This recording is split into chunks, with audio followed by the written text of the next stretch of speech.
Les armes et les objets utilisés lors des guerres mondiales ont quelque chose de fascinant pour les gens du monde entier. C'est peut-être l'importance historique de chaque pièce, ou les histoires qui les entourent qui les rendent incroyablement précieuses. Parmi toutes les guerres, la Seconde Guerre mondiale est la plus récente. Et les objets de cette époque sont donc particulièrement intrigants pour les collectionneurs. Certains de ces objets peuvent rapporter des sommes énormes aux enchères, certains allant même jusqu'à des millions de dollars. Récemment, l'équipe de Pawn Stars a eu l'occasion d'évaluer certains de ces objets historiques avec l'aide d'experts. Et vous n'en croirez pas vos yeux face au genre d'objets anciens qu'ils ont trouvés et à leur valeur. Rejoignez-nous pour découvrir les plus grandes collections d'objets de la Seconde Guerre mondiale sur Pawn Stars. Uniforme militaire. Les Pawn Stars étaient à nouveau ouverts pour les objets de collection. Et un homme, Kurt, est entré en brandissant un uniforme militaire qu'il voulait vendre à Rick. Il a admis qu'il avait porté l'uniforme plusieurs fois et qu'il pensait que cela ferait un bon costume pour Halloween. Kurt voulait vendre l'uniforme car il prenait de la place dans son placard et il n'en avait aucune utilité. Il cherchait encore à déterminer l'époque à laquelle il l'avait acheté. Mais il s'en sortirait bien s'il gagnait quelques centaines de dollars. Par curiosité, Rick a demandé où Kurt avait acheté l'uniforme. Tout ce qu'il savait, c'est qu'il l'avait trouvé dans le grenier de sa grand-mère après sa mort, et il supposait qu'il appartenait à son grand-père. Rick n'avait pas l'intention de prendre des risques inutiles, alors il a vérifié l'uniforme pour voir s'il était complet. L'uniforme se composait de 2 chapeaux, de la veste et du pantalon, de la même couleur que la veste. Il y avait aussi un autre ensemble de pantalons, d'une couleur différente. Rick a confirmé que l'uniforme datait bien de la Seconde Guerre mondiale grâce à une étiquette datée du 8 décembre 1942. Rick avait rarement vu un uniforme Wapsho 2 et n'avait presque jamais vu un ensemble complet. Il se demandait donc si le porteur de l'uniforme était un pilote ou un soldat de l'armée de terre.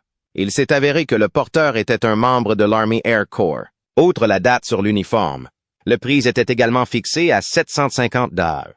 Rick a dû faire appel à Paul, expert en armes de la Seconde Guerre mondiale, pour évaluer l'uniforme et en déterminer la valeur avant de se décider sur un prix. Paul est un expert qui gère un magasin militaire avec sa femme depuis environ 12 ans et qui est collectionneur depuis 1980. La valeur d'un objet dépend de nombreux facteurs, notamment de l'état de l'objet lui-même, des tendances du marché pour ce type d'objet et du lieu où l'objet sera vendu. Ce ne sont là que quelques raisons pour lesquelles la réponse à la question de savoir quelle est sa valeur est souvent « cela dépend ». L'ensemble des uniformes s'est avéré être une belle collection. Cependant, ce qui semblait le plus précieux était le chapeau, connu sous le nom de chapeau broyeur. Ce chapeau était très populaire parmi les pilotes. À l'époque, ces chapeaux étaient chers car ils pouvaient être pliés et rangés dans une poche. Il était relativement difficile d'endommager le chapeau accidentellement et il valait plus cher qu'un chapeau militaire ordinaire. Paul a estimé la valeur de l'objet à $800, ce qui était plus que ce que Rick avait prévu, et il lui a fallu négocier un prix convenable avec Kurt. Comme Paul avait dit que l'objet valait $800, Rick a décidé de payer la moitié de la somme et a proposé de payer $400. Kurt a trouvé le prix juste et ils ont conclu un accord pour $400. Quelqu'un qui travaille pour Rick a appelé et a dit qu'il avait quelque chose pour lui. Il ne lui a pas immédiatement dit ce que c'était, mais il avait l'air excité, car cela pourrait être cool. Rick lui a donc dit de l'apporter. Grenade de la Seconde Guerre mondiale. La personne qui avait appelé, Scott, est un habitué de la boutique de Rick. De temps en temps, il trouve de superbes choses. Et si elles sont superbes, Rick les achète parfois pour sa boutique. Il était très curieux de savoir ce que Scott lui avait apporté cette fois-ci. Et pourquoi il était si excité? Il s'est avéré qu'il s'agissait d'un objet extrêmement rare, une grenade. Il n'est pas étonnant que Scott ait été si enthousiaste à ce sujet. Appréhensif, Rick lui demanda de sortir l'objet de son magasin. Scott lui assura qu'il l'avait démonté avant de le lui apporter. Cependant, il devait se rappeler comment le remonter. Scott était venu au prêteur sur gage pour essayer de vendre des grenades, qu'il prétendait dater de la Seconde Guerre mondiale. Quant à la raison pour laquelle il a décidé de montrer la grenade à Rick, c'est parce qu'il est un ami. Et parce qu'il a travaillé pour Rick de temps en temps, et il savait que Rick serait plutôt enthousiaste à propos de cette grenade. La grenade était si rare que même Rick n'avait aucune idée de sa valeur. La grenade a été fabriquée par l'OSS ou la CIA il y a environ 60 ans. L'Office of Strategic Services, l'OSS, avait été créé pendant la Seconde Guerre mondiale pour recueillir des renseignements militaires. En d'autres termes, il s'agissait d'espions. Après la Seconde Guerre mondiale, l'OSS est devenu ce que l'on appelle aujourd'hui la CIA. Rick n'avait jamais vu une grenade de ce type. Elle semble légère, donc elle pourrait être facile à lancer. La seule chose qu'il savait, c'est que le sigle EKC inscrit dessus était l'abréviation de Eastman Kodak Company, une entreprise qui a fait toutes sortes de choses étranges pendant la Seconde Guerre mondiale. Ils ont même fabriqué des fusils pour vérifier l'authenticité de la grenade et l'évaluer. Rick a dû appeler Tony du magasin d'armes car il pensait qu'il pouvait en savoir quelque chose. La grenade intriguait Rick, mais il venait juste d'en découvrir la valeur lorsqu'il l'a examinée. Tony, du magasin d'armes de Las Vegas, intervient toujours lorsqu'on lui présente des objets étranges ou inhabituels, en particulier des armes. Selon lui, la grenade avait été fabriquée pour l'OSS, l'Office of Strategic Services, et la grenade était détonante à impact. Tony avait une théorie intéressante sur la forme de la grenade. Il pensait que l'entreprise avait fait en sorte qu'elle ressemble à une balle de baseball, parce qu'elle pensait que tous les jeunes Américains pouvaient lancer une balle de baseball. La grenade était dangereuse car 43 personnes ont été blessées pendant les tests et 3 personnes sont mortes simplement parce qu'elles n'avaient pas réussi à mettre le détonateur correctement. Mais les grenades n'ont jamais été utilisées parce que la guerre a pris fin, quand elle s'est terminée à cause des opérations secrètes menées par l'OSS. Ils ont détruit tous les exemplaires et classé tous les dossiers. La grenade est comme le saint graal des collectionneurs d'ordonnances. Et elle se vend très cher. Scott avait payé 5 $ pour l'avoir achetée et Tony pensait avoir fait une bonne affaire car il allait en tirer un bon profit. Selon Tony, la dernière fois qu'il a vu une grenade en vente, c'était en 2007 et elle s'est vendue pour plus de 2 $. La grenade était cool et Rick la voulait. Scott comprenait également comment fonctionnait l'affaire. Il devait faire des bénéfices, donc il ne concluait des affaires que de temps en temps. Comme Scott gagne aussi sa vie avec ce genre de choses, il a proposé de les vendre à Rick pour un 6 cents. La grenade était peut-être cool, mais Rick a dû réfléchir attentivement avant d'accepter de l'acheter à ce prix. Mais il a quand même accepté parce que c'était une belle trouvaille, puisque c'était une organisation gouvernementale secrète qu'il avait conçue. La grenade et les uniformes n'étaient pas les seules collections cool qui arrivaient aux prêteurs sur gage. Des lunettes sont également arrivées, qui pourraient convenir au type d'antiquité que Rick collectionnait. Jumelles de terrain. Les lunettes qui sont arrivées n'étaient pas seulement des lunettes, mais des jumelles de terrain de l'époque de la Seconde Guerre mondiale. John a apporté les jumelles, persuadé qu'elles valaient leur pesant d'or si elles permettaient de voir à travers. Les jumelles, ou jumelles de terrain, sont 2 télescopes réfracteurs, montés côte à côte et alignés pour pointer dans la même direction, ce qui permet à l'observateur d'utiliser ses 2 yeux pour observer des objets éloignés. La plupart des jumelles peuvent être tenues à 2 mains, bien que les tailles varient considérablement. Des jumelles d'opéra aux grands modèles militaires montés sur piédestal. Pendant la Seconde Guerre mondiale, les troupes américaines étaient équipées de jumelles. Les jumelles étaient indispensables pour la surveillance, l'observation et diverses autres tâches militaires. Différents modèles et types de jumelles ont été utilisés par différentes branches de l'armée américaine et d'autres pays pendant la guerre. L'armée américaine et le corps des Marines utilisaient couramment les jumelles Min-3 630. Ces jumelles avaient un grossissement de 6 blocs et un diamètre d'objectif de 30 mm. Elles étaient compactes et légères, ce qui les rendait adaptées à l'infanterie. Les jumelles Min-3 630 étaient largement distribuées aux soldats et constituait un équipement standard pour les officiers et les unités de reconnaissance. Il est important de noter que même si des jumelles étaient distribuées au personnel militaire, le nombre exact et les modèles pouvaient varier en fonction de l'unité, du rôle et de la disponibilité de l'équipement. Les jumelles étaient considérées comme un équipement standard pour de nombreux soldats, en particulier ceux qui occupaient des postes de direction, des unités de reconnaissance et des observateurs d'artillerie. Les modèles et les quantités spécifiques pouvaient changer tout au long de la guerre à mesure que de nouveaux équipements étaient développés et distribués. Cependant, les jumelles qui entraient dans la boutique de Rick n'étaient pas de fabrication américaine. Il s'agissait d'un ensemble rare de jumelles allemandes de la Seconde Guerre mondiale, et John voulait en obtenir 5 d'or. Il les acheta en Allemagne, dans la ville même où elles avaient été fabriquées. John lui-même était dans l'armée, en poste dans la 8e division de l'armée à Bad Kreuznach au milieu des années 60. Les jumelles qu'il avait emportées étaient incroyables, car on pouvait voir la Lune avec. Ce sont des jumelles Schneider Optics qui existent depuis avant la Première Guerre mondiale.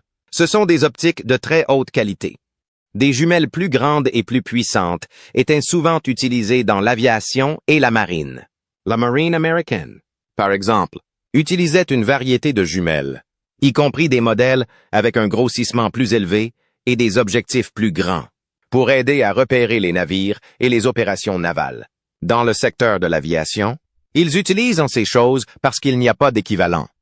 Il a un champ de vision très large. Ils ont des lentilles géantes à l'avant qui laissent passer une quantité énorme de lumière. L'optique est bien meilleure que celle d'un télescope normal. Aujourd'hui, une paire de jumelles neuves équivalentes coûte entre 10 et 15 $. Après de longues négociations, Rick et John se sont mis d'accord pour 500 $. Mommsen Long.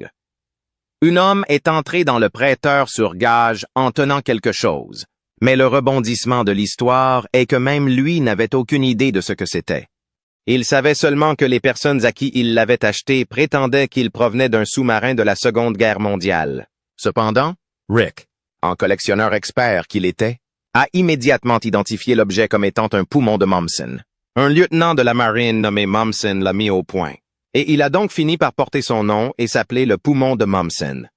Il s'agit d'un dispositif de sauvetage pour les personnes se trouvant dans un sous-marin. Le poumon de Mommsen était un recycleur sous-marin primitif que les sous-mariniers américains utilisaient avant et pendant la Seconde Guerre mondiale comme équipement d'évacuation d'urgence. Charles Mommsen l'a inventé. Les sous-mariniers sont entraînés à utiliser cet appareil dans un bassin d'entraînement à l'évacuation de 24 mètres de profondeur à New London, Mare Island à Pearl Harbor. Il a été introduit comme équipement standard sur les bateaux de classe O et de classe Salmon. L'appareil recyclait le gaz respiratoire à l'aide d'un faux poumon contenant de la chaux sodée pour éliminer le dioxyde de carbone. Le poumon était initialement rempli d'oxygène et relié à un embout buccal par 2 tuyaux contenant des valves unidirectionnelles, l'une pour l'inspiration et l'autre pour l'expiration, ce qui permet de réutiliser l'air expiré. C'est l'équivalent d'une grosse bouteille d'air sur le dos et prend beaucoup moins de place. Trey, qui a ramené l'objet d'un sous-marin de la Seconde Guerre mondiale, n'avait pas encore appris à l'évaluer. Il l'avait acheté dans un vide-grenier pour 100 $, espérant en tirer environ un $. Rick trouve que son fonctionnement est fascinant. On peut rester sous l'eau pendant un certain temps car, lorsque l'on expire, l'air passe par une valve et de la chaux sodée.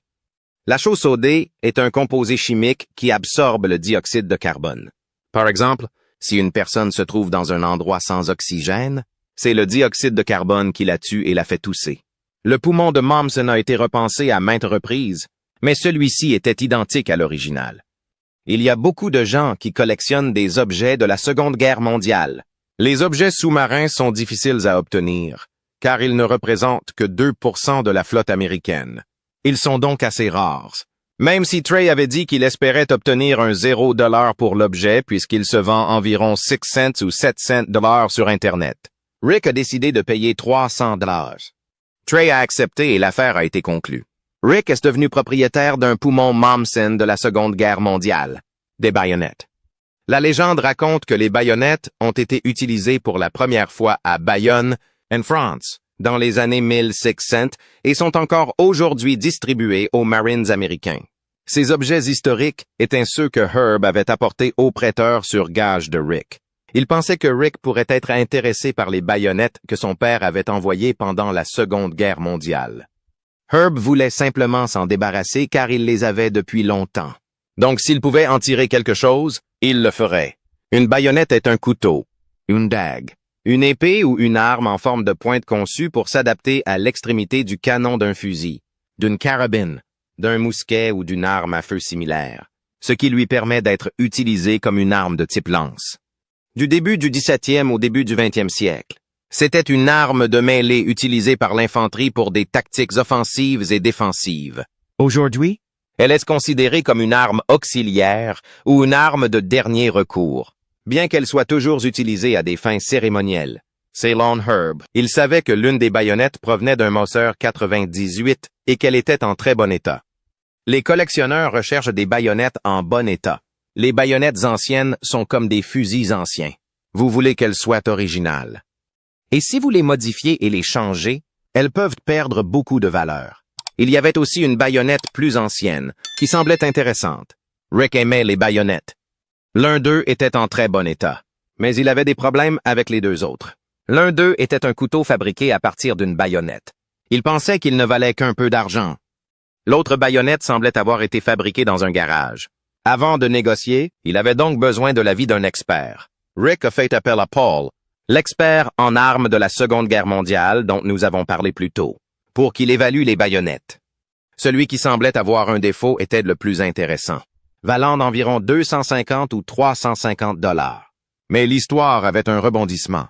Celui qui semblait le meilleur en raison de son état était en fait le moins désirable, car il y en avait beaucoup.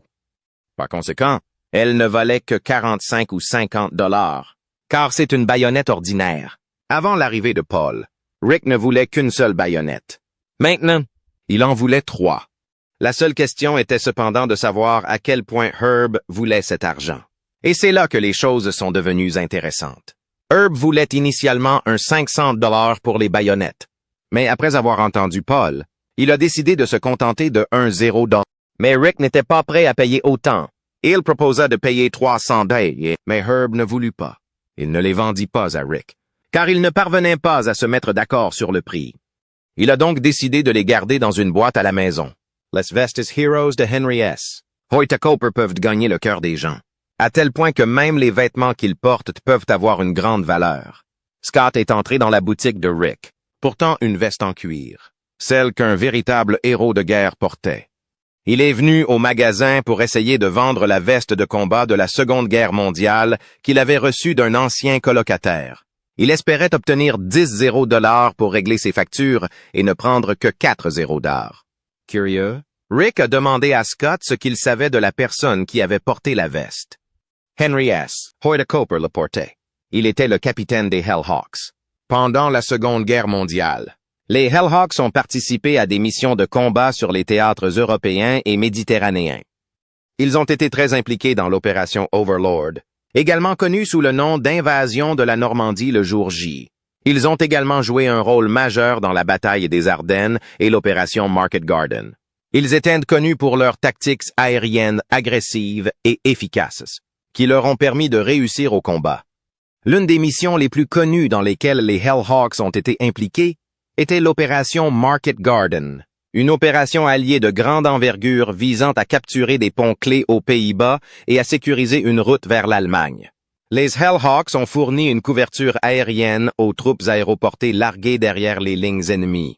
Ils ont dû faire face à une résistance acharnée de la Luftwaffe allemande, mais ils ont finalement aidé les Alliés à atteindre leurs objectifs. Scott estimait que la veste portée par l'homme qui était le capitaine de cet impressionnant groupe de combattants valait 10 $. Même Rick pouvait dire qu'il s'agissait d'une véritable veste militaire. Mais cela lui semblait un peu étrange. Alors il décida de faire appel à un gars qui pourrait en savoir quelque chose. Mark est venu examiner la veste. Il a découvert qu'il y avait bien un groupe de combattants connus sous le nom de Hellhawks, mais qu'il en existait un autre. Le problème était que Hoyt Cooper, à qui la veste aurait appartenu, n'avait pas combattu lors du débarquement du jour J. Le patch sur la veste était de style Seconde Guerre mondiale. Tout était correct. Quant à Hoyt Cooper lui-même, il faisait également partie des Hellhawks. Mark a découvert qu'il était répertorié dans les Hellhawks comme membre de l'unité. Le problème était qu'il n'était pas membre des Hellhawks qui ont combattu en Normandie. Les Hellhawks ne sont que le surnom d'un groupe. Ils portent un nom différent. Il y avait aussi un groupe du corps des Marines qui s'appelait VMF 213 les Hellhawks, également pendant la Seconde Guerre mondiale. Et Hoyt Cooper est quelqu'un qui faisait partie du VMF 213 et c'était un groupe aéronaval, pas un groupe aérien. Mais Mark a quand même trouvé que c'était une très belle veste de combat de la Seconde Guerre mondiale, moins courante que les vestes de combat de l'armée. Suite à l'évaluation de Mark, Rick ne pensait pas pouvoir payer 10 $ pour l'acheter. Mais il s'agissait toujours d'une veste de combat de la Seconde Guerre mondiale pour laquelle il était prêt à payer un 500 $. Cependant, Scott en voulait toujours 4 zéros d'or.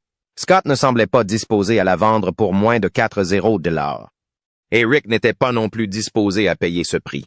Mais il ne voulait toujours pas se séparer de l'objet. Après tout, c'était toujours un uniforme de la Seconde Guerre mondiale. Après avoir hésité à en acheter le prix, il a payé 2 zéros d'or. Enola Gay, quelques photographies d'Enola Gay et de son équipage ornaient le prêteur sur gage.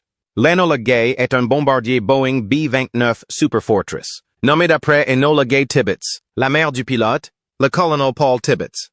Le 6 août 1945, au cours des dernières phases de la Seconde Guerre mondiale, il devint le premier avion à larguer une bombe atomique dans le cadre d'une guerre. La bombe, baptisée Little Boy, visait la ville d'Hiroshima, au Japon, et détruisit environ les 3/4 de la ville. L'Enola Gay participa à la deuxième attaque nucléaire en tant qu'avion de reconnaissance météorologique pour la cible principale de Kokura. Les nuages et la fumée qui s'envolaient ont conduit à bombarder Nagasaki, une cible secondaire. Les 2 photographies sont signées par le pilote, Paul Tibbets, décédé depuis. 3 autres membres de l'équipage et le pilote ont signé la photo supérieure de l'équipage. Jeff espérait obtenir environ un 500 $. Mais Richard voulait être sûr que les signatures étaient correctes. Jeff était pratiquement sûr que les signatures étaient authentiques. Une signature de Paul Tibbets pouvait valoir des milliers, voire des dizaines de milliers. Tibbets était réputé pour être le meilleur pilote de l'armée de l'air et il travailla parfois comme pilote d'Eisenhower en Europe. Les signatures des membres de l'équipage valaient environ 100 $ chacune.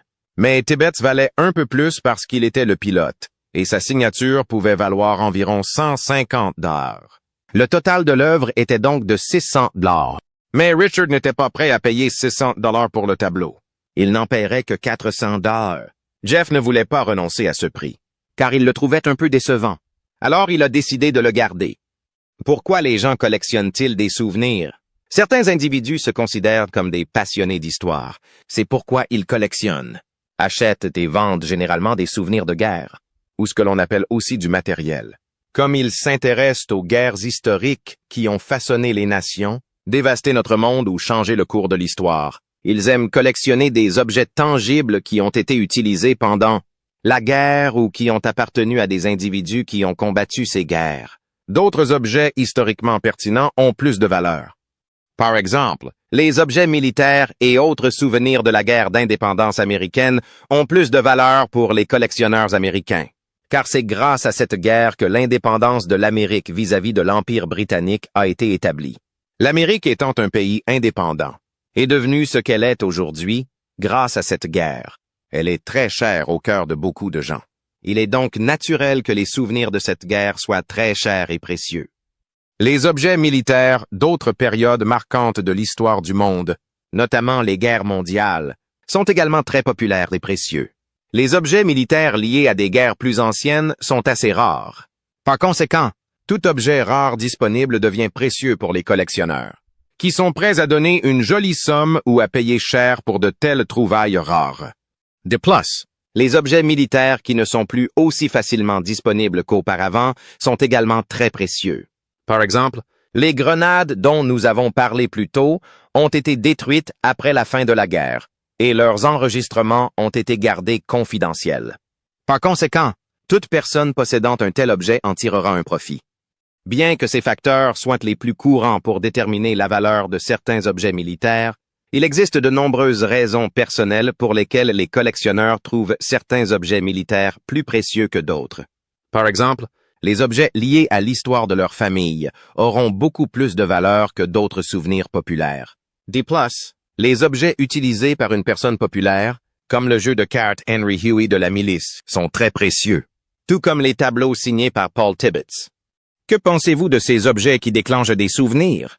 Faites-le nous savoir dans les commentaires ci-dessous. Merci d'avoir regardé. N'oubliez pas d'aimer et de vous abonner pour en voir plus.